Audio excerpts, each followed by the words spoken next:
Students, good morning. कैसे हैं आप लोग? आशा करते हैं अच्छे ही होंगे और अपने घरों में सुरक्षित होंगे।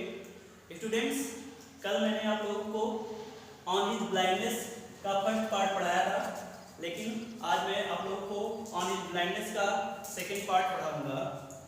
सो yesterday I told you that Milton became blind at the age of 44 and he was very religious man, but he lost his faith in God.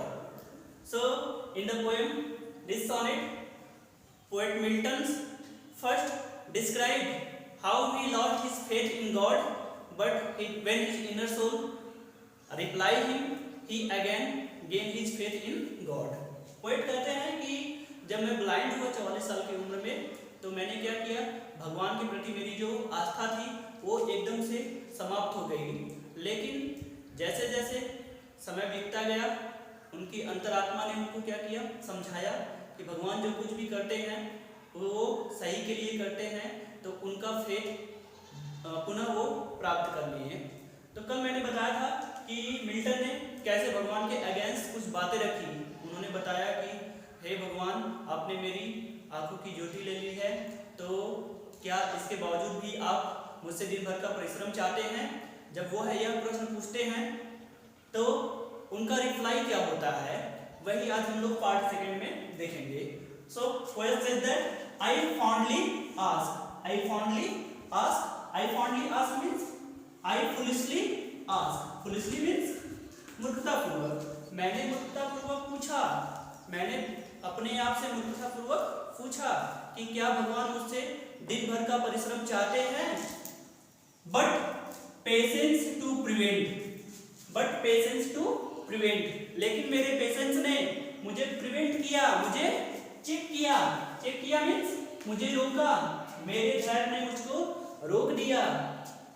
That murmur, क्योंकि मेरे अंदर से एक बड़बड़ाहट आ रही थी कि भगवान आपने क्या किया। मर्मर मीन्स बड़बड़ाहट, हमारे अंदर की जो बड़बड़ाहट होती है वो मर्मर होता है। तो भगवान के प्रति मेरे लिए क्या आ रही थी, मेरे मन में एक बड़बड़ाहट आ रही है, भगवान आपने मेरी आंखों की ज्योति क्यों ले ली? तो मेरे पेशेंस ने क्या किया, मुझे रोका या मेरे इस बड़बड़ाहट को रोका। एंड सून रिप्लाइड, और तुरंत क्या करता है, उत्तर देता है। मेरा धैर्य तुरंत मुझे क्या करता है, उत्तर देता है। क्या उत्तर देता है? गॉड डज नॉट नीड, भगवान को जरूरत नहीं है। गॉड डज नॉट नीड, भगवान को जरूरत नहीं है। आइदर मैन्स वर्क, किसी भी व्यक्ति के काम की, भगवान को किसी भी व्यक्ति के काम की जरूरत नहीं है। और हिज ओन गिफ्ट्स, अथवा भगवान को किसी भी व्यक्ति के गिफ्ट, गिफ्ट मीन्स उपहार।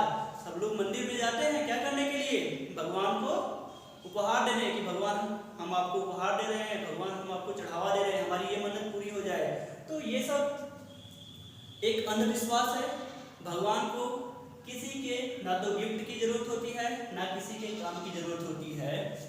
हूँ best bear, who best bear is mild yoke. Mild yoke means suffering given by God, suffering given by God. Who best bear is mild yoke, जो बेस्ट, बेस्ट मीन्स सबसे अच्छा, तो जो अच्छे से beer करे, बियर मीन्स सहन करे, is mild yoke, is mild yoke means भगवान के द्वारा दिए गए कष्टों को, सफरिंग गिवन बाय गॉड, जो भगवान द्वारा दिए गए कष्टों को अच्छे से सहन करे। दे सर्व हिम बेस्ट, दे सर्व हिम बेस्ट, वही उनकी सबसे अच्छी सेवा करता है। सर्व मीन्स सर्विस, वही भगवान की सबसे अच्छी सेवा करता है। तो यहाँ पे मिल्टन जी कहते हैं कि भगवान अगर हमको कोई भी कष्ट दे तो हमको उन कष्टों से भागना नहीं चाहिए, बल्कि ये समझ के उन कष्टों को एक्सेप्ट करना चाहिए कि भगवान के द्वारा अगर हम कष्ट को अच्छे से सहन कर रहे हैं तो हम भगवान की क्या कर रहे हैं, बहुत ही अच्छी सेवा कर रहे हैं। His state is kingly, his state is kingly, उनका दरबार क्या है, किंगली है, राजाओं के जैसा है। भगवान का जो राज्य दरबार है, भगवान का किंगडम कैसा है, राजा जैसा है। Thousands at his bidding speeds, thousands हजारों, हजारों एंजल्स क्या करते हैं, हिज बिडिंग्स, उनके बिड पर, उनके ऑर्डर पर। बिड मींस ऑर्डर, भगवान के ऑर्डर पे हजारों एंजल स्पीड तेजी से क्या करते हैं, निकल पड़ते हैं। And post over land and ocean, और post over means run over, दौड़ लगाते हैं। लैंड मीन्स भूमि पर, एंड ओशंस महासागर पर, सागर पर, विदाउट रेस्ट बिना आराम किए हुए। जैसे एक राजा होता है, एक राजा क्या करता है, आदेश देता है तो उसके सैनिक बिना कुछ सोचे समझे क्या करते हैं, तुरंत निकल पड़ते हैं।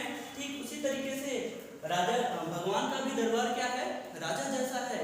जैसे ही भगवान क्या करते हैं, बिडिंग करते हैं, ऑर्डर देते हैं, थाउजेंड्स ऑफ एंजल्स, हजारों देवदूत क्या करते हैं, उनकी आज्ञा पर दौड़ पड़ते हैं। And post over land and oceans, और क्या करते हैं, पूरे तीनों लोगों का क्या करते हैं, चक्कर लगाते हैं विदाउट रेस्ट, और वो थोड़ा भी रेस्ट करते नहीं हैं। दे आल्सो सर्व, वो लोग भी भगवान की पूजा करते हैं। हु ओनली स्टैंड, जो सिर्फ क्या करते हैं, खड़े रहते हैं। एंड वेट, और क्या करते हैं, इंतजार करते हैं। किस चीज का इंतजार करते हैं कि भगवान हमें कब ऑर्डर देंगे, भगवान हमको कब कौन सा काम देंगे। तो जो व्यक्ति क्या करता है, सिर्फ खड़ा रहता है और भगवान के ऑर्डर का वेट करता है, इंतजार करता है, वो व्यक्ति भी भगवान की क्या करता है, सेवा करता है। सो गाइस, ये तो एक्सप्लेनेशन था हिंदी में। तो whenever you have to write the context, because you know well how to write a reference, but you do not know how to write well a context. So whenever you have to write the context of first part, you have to write in these lines. The poet says that he has become blind and he lost his faith in God. But whenever you try to write the second part's context, you have to write that in these lines the poet says that God is almighty and God does not need any types of help from the peoples. So thanks guys.